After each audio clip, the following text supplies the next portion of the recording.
오늘 우리가 나눌 말씀은 잠언서 12장 말씀인데요.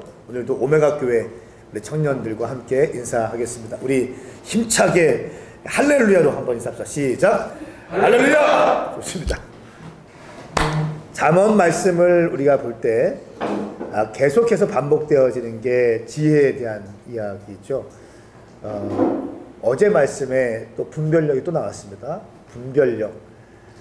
제가 오늘 새벽에 말씀 나눌 때 이렇게 나눴어요. 지혜란 분별력과 절제력이 있는 것이다. 그리고 경솔하지 않고 신중함이다. 이렇게 말씀을 드렸습니다. 이 지혜는 여호와를 경외하는 자들, 여호와를 경외한다는 것은 여호와를 두려워하고 여호와를 사랑하고 여호와를 찾는 자들, 쫓는 자들, 이 특징 세 가지가 있는데 여호와를 경외하는 자들의 삶 가운데 자연스럽게 흘러오는 것이 지혜이다. 그 지혜는 분별력이 있고 절제력이 있고 신중함이 있다. 말에도 함부로 하지 않고 결정할 때도 잠깐 눈앞에 있는 이익을 위해서 결정하지 않고 분별력을 가지고 결정한다. 사람들 만날 때에도 아무나 만나는 것이 아니라 아무 남자 아무 여자 만나는 것이 아니라 그 사람의 속에 있는 마음이 무엇인지를 알아보고 결정한다. 내게 들려주는 감언이설에 속지 않고 그 사람의 마음의 중심이 무엇인지를 보는 눈, 이런 것들이 다 지혜이죠. 저는 오늘 이 말씀을 통해서 여러분 가운데 크신 은혜가 있기 축복합니다. 아멘.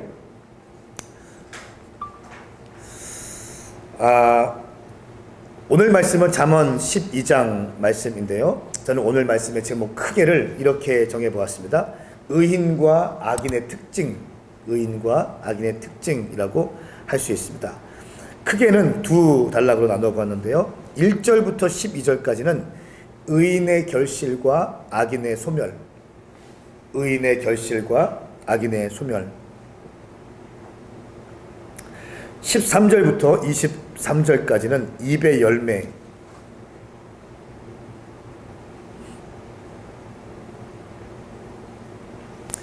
24절부터 27절까지는 부지런한 자와 게으른 자,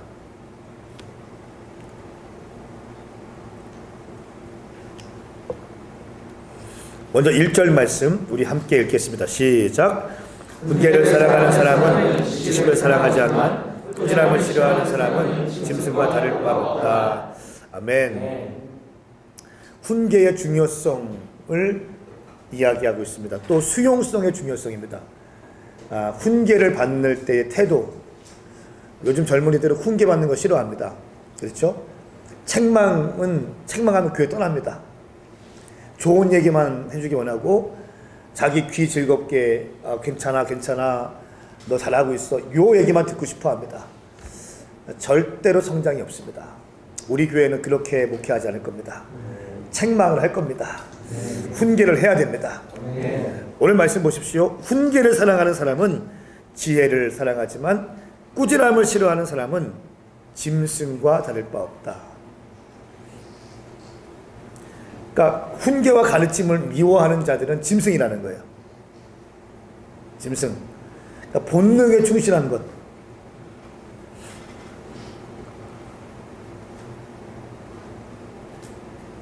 훈계와 가르침과 책망을 소중하게 여기십시오. 자, 그러면서 2절과 3절 말씀에는 비슷한 내용이 나옵니다. 선한 사람은 여호와께 은총을 얻지만 악을 도모하는 사람은 여호와께 정죄하신다. 이런 내용의 말씀이 있고요. 4절 말씀 보시면 덕이 있는 아내는 남편의 면류관이다 말씀하고 있습니다. 남편의 면류관. 어떤 사람이? 덕이 있는 아내가. 모든 아내가? 아니요. 덕이 있는 아내가. 덕은 무엇입니까? 마음이 착한 것을 의미합니다. 마음을 착하고 넉넉하고 섬기는 마음이 있는 것.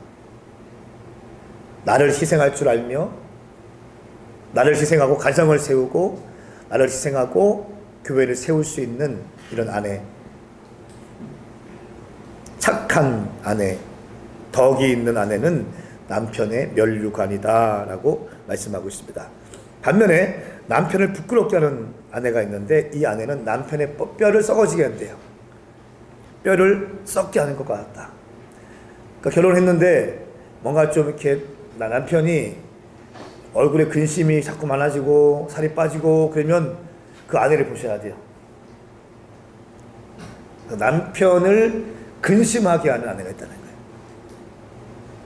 뼈가 썩어지게 하는 아내. 여러분 어떤 아내가 되시겠습니까? 남편이 면류관이 되십시오. 아멘 하세요. 덕이 있는 아내가 되어야 됩니다. 덕이 있는 아내. 그냥 쥐어짜고 그냥 막 물어뜯고 핥히고 피곤합니다. 그러면 참 힘들죠. 그런 아내랑 사는 것처럼 비참한 게 없겠죠. 열심히 일하고 집에 들어가면 좀 이렇게 격려도 해주고 따뜻한 밥도 해서 주고 좀 얘기 좀 들어보고 이런 사람들 지쳐 있으면 힘내라고 얘기해주고 이런 아내와 사는 것이 면류관이죠. 마찬가지도 남편도 마찬가지입니다. 자, 오늘 말씀 좀 보시겠습니다. 그러면서 6절 말씀에 또 이렇게 말씀하고 있습니다. 악인의 말은 숨어서 다른 사람이 피 흘리기를 기다린다 말씀하고 있어요. 악인은 타인이 피 흘리기를 좋아한다. 하지만 정직한 사람의 입은 사람들을 구할 것이다. 악인은 피를 흘리게 하고요. 피를 흘리는 걸 좋아하고 의인은 사람을 구한다. 이 모든 것이 마음에서 시작합니다. 마음의 중심이 굉장히 중요한 거예요. 여러분 마음이 바른 사람과 만나십시오. 마음이 바른 사람과 교제하십시오. 무슨 말인가 하면 그 사람의 본성을 보라. 본성을. 그 사람의 스펙을 보지 말고요. 그 사람의 어떤 화려함을 보지 말고 그 사람이 옷 입는 거 뭐 명품백을 갖고 있고 아버지가 누구인가 물론 중요합니다. 그런데 그것만 보지 마십시오. 그 사람의 마음의 본성을 보셔야 됩니다. 마음이 바르게 됐다는 것은 무슨 말인가 하면 하나님을 인정했다는 거예요. 하나님을 인정한 사람이 마음이 바르게 되는 거예요. 그러니까 뭐 재벌집 아들들인데 차가 수십억짜리 차를 몰고 다니고 뭐 어마어마한 명품 옷을 걸쳐 입고 혹시 자매들 가운데 그런 사람들이랑 결혼하고 싶습니까? 인생 피곤해지는 건 인생 힘들어지는 겁니다. 마음의 중심이 바른 사람과 만나십시오. 마음의 중심이 바르다는 것은 다시 한번 말씀드립니다. 하나님을 인정하고 하나님을 두려워한다는 거예요. 착각하지 마세요. 헛된 꿈을 꾸지 마세요. 세상의 꿈을 꾸지 마시라는 거예요. 마찬가지로 형제들 마찬가지입니다. 예쁘고 늘씬하고 뭐 애교 많고 말 잘하고 뭐 이런 거 아니에요. 마음이 바른 사람과 만나셔야 됩니다. 아멘입니까? 아멘. 마음이 바라야 돼. 마음이. 자, 그러면서 또 9절 말씀에 먹을 것도 없으면서 있는 채 하는 것보다는 비천에도 종을 부리는 게 낫다 말씀하고 있습니다.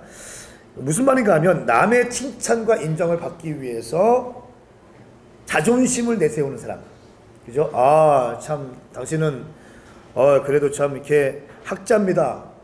참 깨끗한 사람이네요. 또 인턴이네요. 사역자네요. 하면서 그런 말로 인정받으면서 가족들을 굶게 하지 마라. 차라리 비천한 일을 해서라도 가족들을 먹이는 것이 알량한 자존심보다 더 낫다라고 하는 거예요. 여기서 중요한 것이 부르심을 던져놓고 돈 벌러 가는 게 아닙니다. 그러니까 어느 때가 되면 풀타임으로 뛰어들어서 주님의 일을 해야 될 때가 있습니다. 그런데 그리고 재정과의 싸움도 있어야 되고요. 돌파하는 시간도 필요합니다. 그런데 아무것도 하지 않아. 나는 그냥 인턴이야. 나는 난 주의 일을 하고 있어 하면서 아무것도 안 해. 주님이 공급해 주시겠지. 성금에 헌금에 들어오겠지. 이런 알팍한 생각들과 게으름의 삶을 살지 말라는 거예요. 아멘인가요? 아멘. 나가서 일을 해서 재정을 만들어서 결혼한 아내가 있으면 아내에게 돈을 갖다 주라는 거예요. 저는 그런 사람들 참 싫어요. 선교비, 선교 아웃리치 가야 되는데, 선교비를, 얼마까지 모아서 해야 되는데, 주님이 주실 거래. 아무런 준비도 안 돼 있어. 그리고 아무런 준비 없이 공항까지 와. 주님이 주실 거래. 어떻게 해야 돼요? 돌려보내야 돼요. 아니, 선교를 시작했으면 벌써 한 두어 달 정도부터, 전부터 했을 거 아닙니까? 그럼 어떻게 해야 돼요? 선교 가고 싶으면 알바를 해야지. 알바를 해야 하고, 또 재정적을 놓고서 막 새벽에 기도하고, 또 열심히 돈도 벌고 해서 맞춰내야죠. 결국 공동체에게 짐이 되잖아, 그러면. 공동체에게 십시간에 또 도와줘야 되고. 그런 거 하지 말라는 거예요. 아멘인가요? 아멘. 선교제 나가도 마찬가지입니다. 마찬가지예요. 사역자도 마찬가지예요. 아멘. 맨날 없는 척이에요, 없는 척. 그거 너무 싫어. 아멘. 없는 척하고 막 섬김의 헌금 또 들어오나 이러고 기대하고 절대로 안 됩니다. 그 그지근성을 뽑아내야 됩니다. 맨날 그러면 평생 그렇게 사역해야 되는데 어떻게 해야 돼요? 하나님 나라에서 기여하지도 못하고 돌파하지도 못하고 맨날 받는 것만 익숙해가지고 오늘 또 어디서 까마귀 오나 이것만 보고 있는 거야 계속. 아니 그렇게 하지 마세요. 할렐루야. 나가서 일하십시오.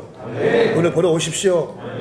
그리고 열심히 하면서 자기 사역 가운데 또 열매가 맺히면 어느 때가 되면 일을 그만두고 풀타임으로 뛰어들 때가 있습니다. 자기 사역에 열매가 있을 때. 아멘인가요? 아멘. 자, 이러면서 열심히 허세를 부리지 말고 자존심만 내세우지 말고 실제적인 열매를 갖고 와라 라고 하는 것을 지금 말씀하고 있습니다. 또한 11절 말씀에 보면 자기 땅을 일구는 사람은 먹을 것이 넉넉하지만 헛된 것을 쫓는 사람들은 지각이 없다. 이 말은 무슨 말인가 하면요, 자기 땅이라는 표현은 여기에서는 하나님께서 내게 주신 은혜의 분량을 의미해요. 하나님께서 내게 주시는 은혜의 분량, 내게 허락하신 어떠한 사역의 분량, 내게 맡겨진 일들을 의미합니다. 근데 그 맡겨진 일에 대해서 감사하면서 열심히 일구고 최선을 다하고 부지런히 하는 사람들은 뭐랍니까? 넉넉하게 될 것이다. 열매를 얻게 될 것이다. 그런데 헛된 것을 쫓는 사람은 지각이 없다. 무슨 말입니까? 한탕주의. 자기 일에는 별 관심 없어. 그냥 어디서 어떤 유튜브들 얘기 들으면서 한탕주의를 꿈꾸고 한방 해결하려고 하고 그런 사람들 있죠. 그거 헛된 겁니다. 아멘. 속히 부자가 되기 위해서 술수를 부리고 앉아있고 편법을 동원하고 일확천금을 꿈꾸는 사람들, 졸부가 되기 위해서 졸부들을 부러워하는 사람들, 건강하지 않습니다. 제가 언제가 우리 교회 사역자 중에 한 명이 설교할 때 예를 들었는데 이런 예를 들었어요.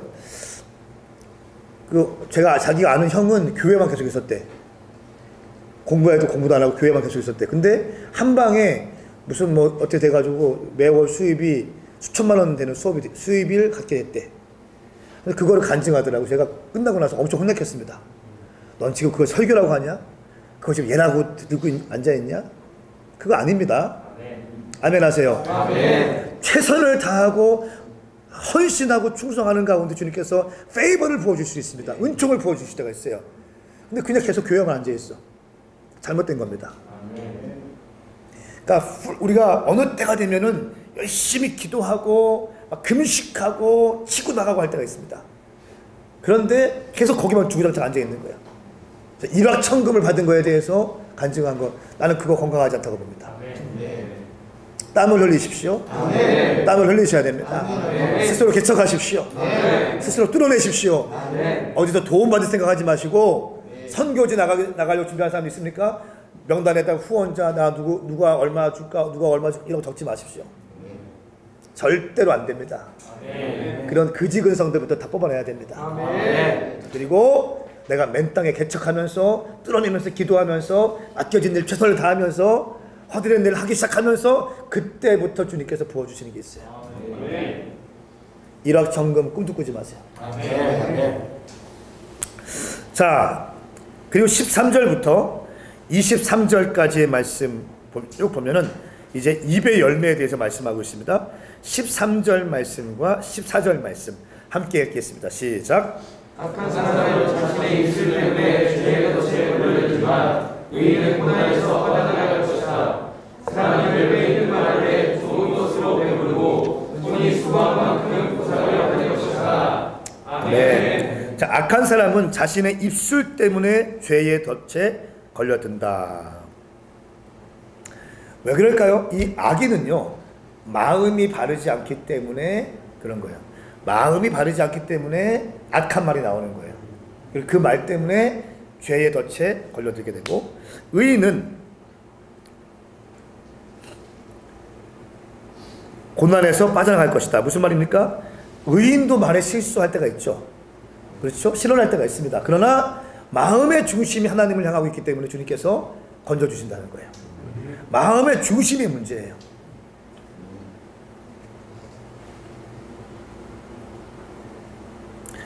(14절) 말씀. 사람의 열매 있는 말을 해 좋은 것으로 배부르고 손이 수고한 만큼 보상을 받을 것이다 말씀하고 있습니다. 사람은 열매 있는 말을 해서 좋은 것으로 배부른다. 심은 대로 거두는 겁니다. 말 한 대로 인생에 쓰여지는 겁니다. 없다, 힘들다, 죽겠다, 피곤하다, 짜증나다 그런 얘기하면 그런 인생 되는 겁니다. 생긴 대로 살아가는 거예요. 말을 하는 대로 살아가는 것입니다. 다시 한번 강조합니다. 오늘 당신의 모습은 어제 당신이 한 말의 결과입니다. 내일 당신, 미래의 당신의 모습은요, 오늘 당신의 언어의 결과일 것입니다. 그러므로 말과 행동을 조심하라. 말과 행동에는 반드시 열매가 따라온다. 말은 영이고 생명이라고 했기 때문에 반드시 열매가 따라온다. 그렇기 때문에 여러분의 말과 행동을 조심하셔야 됩니다. 뚫린 입이라고 함부로 말하지 마십시오. 지금 자문은 지혜를 얘기하고 있는 거예요. 삶의 지혜, 쓰임받는 지혜. 어떻게 하면 쓰임받을 수 있을까? 어떻게 하면 한 번뿐인 인생 멋진 삶을 살 수 있을까? 라고 하는 이 압축되어진 이 책에 지혜를 얘기하고 있는데, 말과 행동을 경솔하게 하지 마라.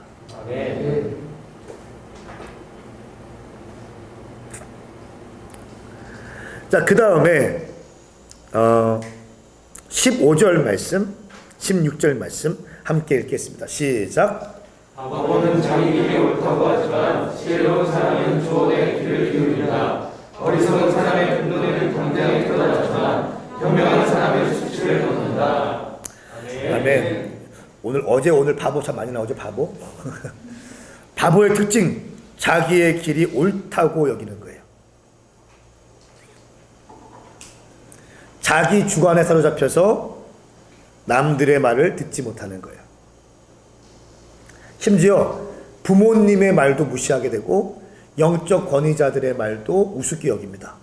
커뮤니티 사역자들의 말도 우습게 여깁니다. 자기 생각이 너무 강해서.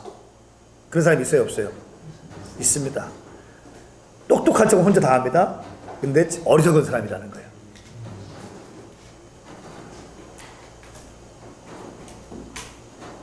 그런데 지혜로운 사람은 조언에 귀를 기울인다. 여러분, 이 말씀 너무 중요합니다. 어리석은 바보는 사람들의 말에 귀를 기울이잖아요. 내가 볼 때 내 느낌 이것만 생각하고 있어. 내가 과거에 배운 거 한 가지 훈련받지 않습니다. 그러니까 티처블 하지 않아요. 배우려고 하지 않아요. 그러니까 여러분, 배우려는 마음이 너무 중요한 거예요. 이거 없으면 다쳐버리는 거예요, 그냥.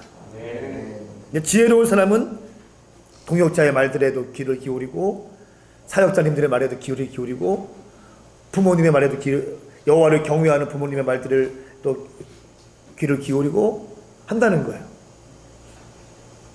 자, 또한 어리석은 사람의 분노는 당장에 드러나지만 현명한 사람은 수치를 덮는다. 무슨 말입니까? 어리석은 자의 특징, 급하게 화낸다는 거예요. 급화내는 사람. 제가 그런 사람이었어요. 금방 화내고 막 이런 사람이었거든요. 많이 훈련되고 있어요.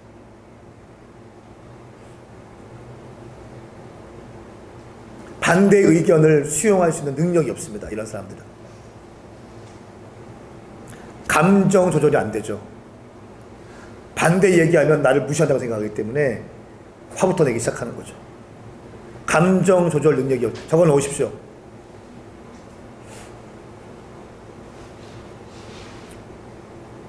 그러나 현명한 사람은 수치를 덮는다, 이렇게 말씀하고 있습니다. 그러니까 멸시를 당해도 좀 참아요. 이런 사람들은, 현명한 사람들은 억울한 상황이 와도 같이 대응하지 않고 참습니다. 사실관계만 차분하게 이야기하죠. 끝, 그걸로 끝. 뭐 억울하네 뭐네 막 사람 모아놓고 막 하소연하고 안 합니다. 평정심을 유지하는 거예요. 자, 보십시다. 17절 말씀 보세요. 진실을 말하는 사람은 의를 나타내지만 가짜 증인은 거짓을 말한다. 가짜 증인은 거짓을 말한다.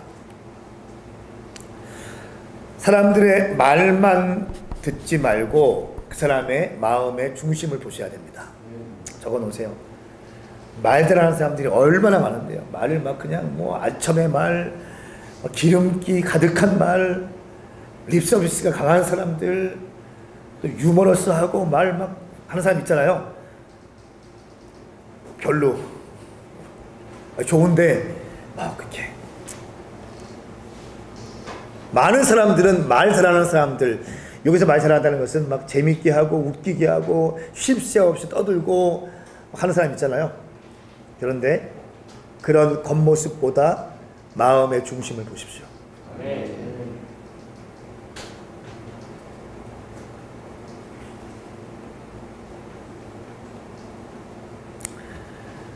18절 칼로 찌르는 듯 아픔을 주는 말이 있으나 지혜로운 사람의 혀는 사람을 살린다. 말로 사람을 죽이기도 하고 말로 사람을 찔르기도 한다. 그러니까 말이 너무 중요하다. 말은 영이요 생명이다. 그러면서 20절 말씀에 이렇게 말씀합니다. 악을 도모하는 사람의 마음에는 속임수가 있지만 평화를 도모하는 사람에게는 기쁨이 있다 말씀하고 있습니다. 여러분, 늘 제가 강조했던 것이 뭡니까? 기쁨이라고 했어요. 기쁨. 이 기쁨을 유지하는 사람과 가깝게 하십시오. 이런 사람들은 평화의 사람이에요. 늘 기쁨이 있는 사람 있죠? 우리 해리 같은 스타일. 좀 이렇게 늘 웃으면서 좀 이렇게 항상 그런 사람 있잖아요. 해리 스타일. 어떤 사람은 맨날 너무 진지해. 맨날 진지하고 혼자 십자가 다져. 그냥 우울한 모드가 딱 있어. 그냥 그 잘못된 겁니다. 뭔가 문제가 있는 겁니다. 기쁨의 사람과 가까이 하십시오. 당신도 윤택해지고 당신도 기뻐질 것입니다.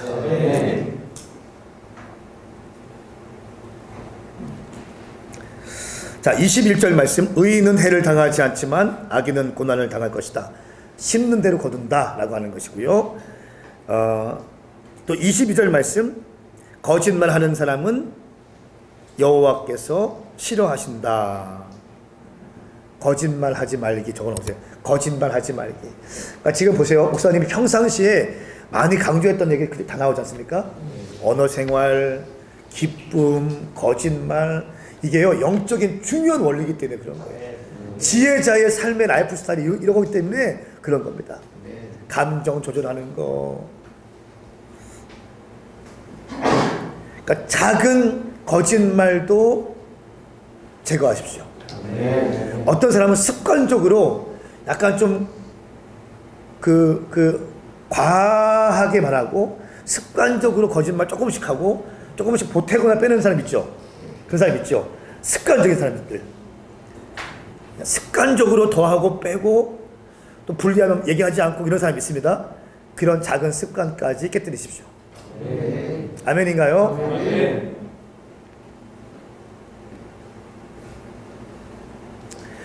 자, 24절 말씀. 부지런한 사람의 손은 남을 다스리게 되지만 게으른 사람은 남의 부림을 받게 된다. 한마디로 말하면 부지런해야 리더가 될 수 있다는 거예요. 부지런한 사람이 리더가 될 수 있다. 게으르면 종이 된다. 부지런한 사람이 사람들을 일으키고 모으고 지시할 수 있고, 게으른 사람은 평생 종이 되어서 일할 수밖에 없는 처지가 된다. 왜냐하면 부지런하다는 것은 그만큼 시간을 많이 사는 겁니다. 시간을 많이 사는 것은 경험을 많이 하는 겁니다. 그렇죠? 이미 준비하는 겁니다. 준비된 자가 리더가 되는 거예요. 시간적으로, 목회적으로 마찬가지예요. 성도님들은 그냥 일주일에 한 번 교회 나올 수 있습니다. 그럼 우리 스태프들은 매일 거의 나옵니다.